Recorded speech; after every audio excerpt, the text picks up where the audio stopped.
সরকার পরিবর্তন হলেও ভাগ্য পরিবর্তন হয়নি গড়ের ভিতরের জনগণের।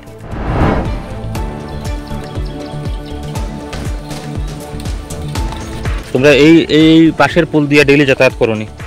হ্যাঁ, জনপ্রতিনিধিরা শুধু ভোট ব্যাংক হিসাবে ব্যবহার করছেন জনগণকে। দেশ স্বাধীনের পর থেকে উন্নয়নের ছোঁয়া পড়েনি আসামি বস্তিতে।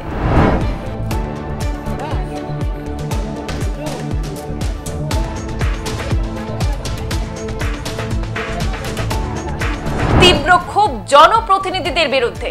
যারা রাজনীতি করেছেন এর সঙ্গে অনুরোধ করেছি, এদের কোনো ইয়ে দেয় না, রাজ্য দেয় না। তো আপনারা প্রতিদিন এইভাবে বাইক নিয়ে চলাফেরা করেন?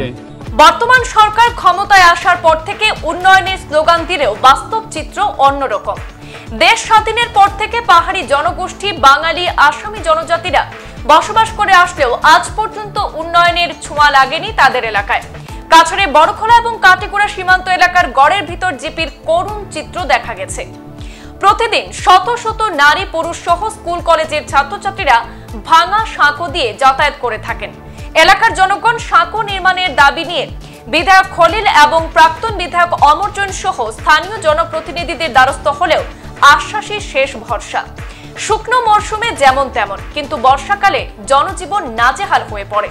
শত শত পরিবারের যাতায়াতের সম্বল একমাত্র এই বাঁশের সেতু। এছাড়াও গোটা এলাকায় রাস্তাঘাট, পানীয় জলের সমস্যা সহ প্রধানমন্ত্রী আবাস যোজনা থেকে অধিকাংশ মানুষই বঞ্চিত। এ নিয়ে স্থানীয় জিপি সভানেত্রী অনামিকা দেবের বিরুদ্ধেও তীব্র ক্ষোভ প্রকাশ করেছেন এলাকার জনগণ। তাদের অভিযোগ, নির্বাচন এলেই জনপ্রতিনিধিরা উন্নয়নের স্লোগান দিয়ে ভোট আদায় করে থাকেন, কিন্তু নির্বাচন শেষে আর তাদের পাত্তা পাওয়া যায় না। তাদের এলাকার দুর্দশার চিত্র সংবাদ মাধ্যমে তুলে ধরে রাজ্যের মুখ্যমন্ত্রী এবং কাছাড় জেলা শাসকের হস্তক্ষেপ কামনা করেছেন, যাতে তাদের দিকে একটু সুনজর দেওয়া হয়। দাদা, কি নাম আপনার? আমার নাম পার্থ বর্মন। আচ্ছা, আপনি এই রাস্তা দিয়ে মানে এই বাঁশের সেতু দিয়ে বাইক নিয়ে যাচ্ছেন, তো ভয় করছেন? আপনার ভয় করছে। হ্যাঁ, কোনো মানে উপায় নাই, এখন করার কোনো সুবিধা নেই। মানে এটা কি মানে সরকার তরফ থেকে বানিয়ে দেওয়া হচ্ছে না? তো বহুত যারা রাজনীতি করেছেন এর সঙ্গে অনুরোধ করেছি, এদের কোনো ইয়ে দেয় না, রাজ্য দেয় না। তো আপনারা প্রতিদিন এইভাবে বাইক নিয়ে চলাফেরা করেন প্রাণের ঝুঁকি নিয়ে?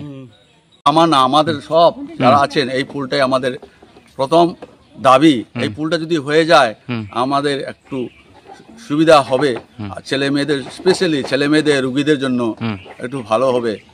আমরা ভবিষ্যতে ভালো করে থাকতে পারবো, এটা আশা করি।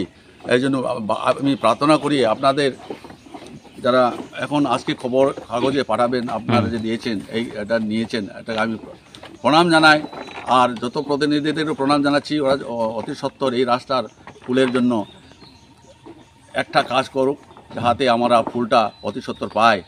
এই জন্য আমি প্রার্থনা জানিয়েছি যে মুখ্যমন্ত্রীর কাছেও প্রার্থনা জানাই, যাতে এটা প্রধানমন্ত্রীর কাছেও যায়।